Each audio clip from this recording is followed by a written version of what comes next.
Hey guys, welcome back to another episode of the Not So Super Fan. So, right now we're going to talk about Mindhunter season 2.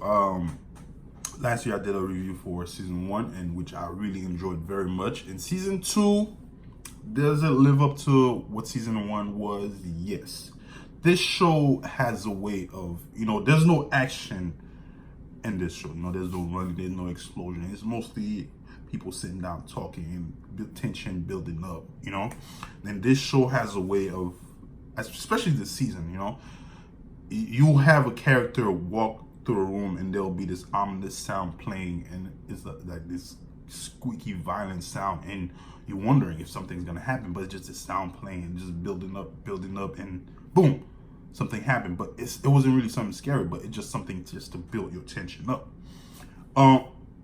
This season started off with Holden Ford. If you guys remember from the last season, he went to visit what's the character name?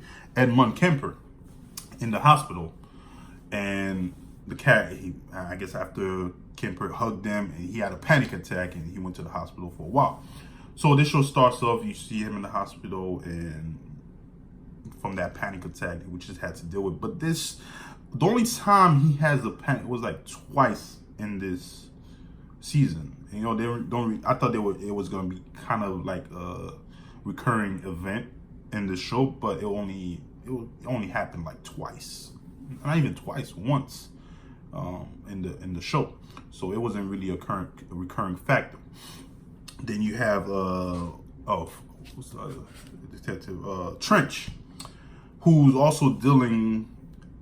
He's working a lot, and he has his wife at home, but now this incident happened with his kid, and he's basically trying to work his job, but also having to travel back, trying to save his family. So there's a lot of things going on with all these characters, especially I forget.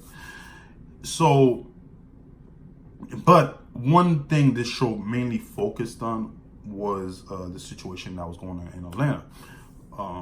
These young black kids are going missing, and the mayor and the commissioner are not really doing anything about it. The KKK is being blamed for it, but Ford doesn't really think that the KKK is part of it, because he has that nag for figuring out when a serial killer is involved, but nobody's really putting effort back into it.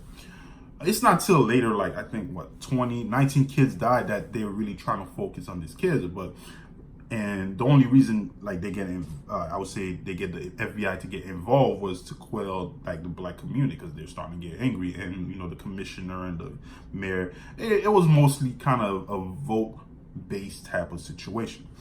And once again, we go back, does this show live up to what season 1 was? Yes, and it does more. It elevates the show more as far as the season, because personally on what was going on. And if you guys remember from season 1, there was a serial killer that was introduced. And in season 2, this serial killer is on the loose and is killing girls, strangling them, and basically he's getting gratification out of killing these girls. You kind of, towards the end, you get bits and pits of this serial killer and what's like, how he's growing and why he's doing these things. And towards the end, you kind of get a view of this serial killer, but they still haven't catch him. So hopefully we get season 3 by next year and we see what happens. But once again, like I said before, I really enjoyed this show. I like what they're doing with this show, and the whole like when I talked about the whole ominous sound playing, there's like a scene where Ford he's running with a cross to get to this point to put the cross down, and the way they utilize the camera, and they're playing that violent sound, it feels like it's a horror movie, even though it's about serial killer. It feels like it's one of those kind of like, I would say kind of what would I compare it to? The Conjuring type of situation, mystical, but it's not really. It's mostly kind of real life based situation, but that violent sound, it just gives you that feeling on that show.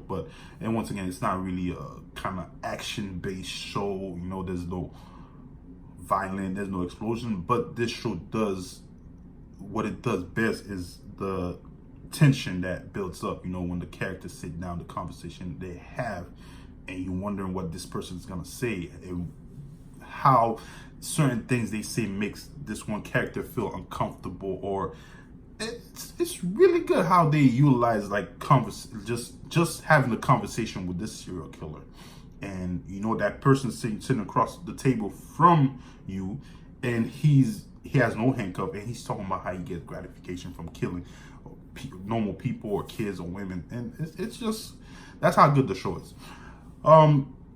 Would I recommend this show to anybody? Yes, definitely watch it. It's probably one of Netflix's best show. Hopefully, once again, they bring season 3, because right now Netflix is talking about they stopping shows after season 3. I hope this show doesn't stop after season 3. I hope it goes on.